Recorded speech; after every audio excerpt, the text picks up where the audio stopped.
Isa na namang masarap na recipe na gawa sa saging ang gagawin natin ngayon mga kakusina. Tatawagin natin itong banana balls na talaga namang napakasarap at pwede mo rin ito pagkakitaan. Kailangan lang natin dito ay 3 piraso ng overripe na saging na saba. Kahit anong klaseng saging ay pwede nyo gamitin dito. I-mash lang natin ito gamit ang tinidor.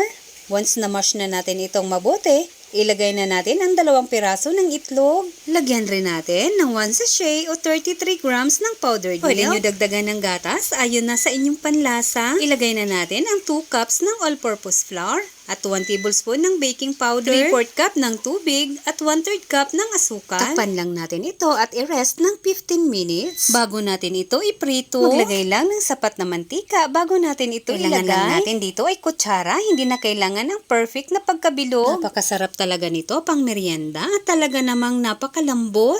Ayan, once na golden brown na, pwede na po natin ito hanguin. Napakadali lang nito gawin, kaya instant merienda para sa inyong mga chikiting. Mag-brush lang tayo ng margarine para mas masarap at dumikit rin ang pang-coating natin na white sugar.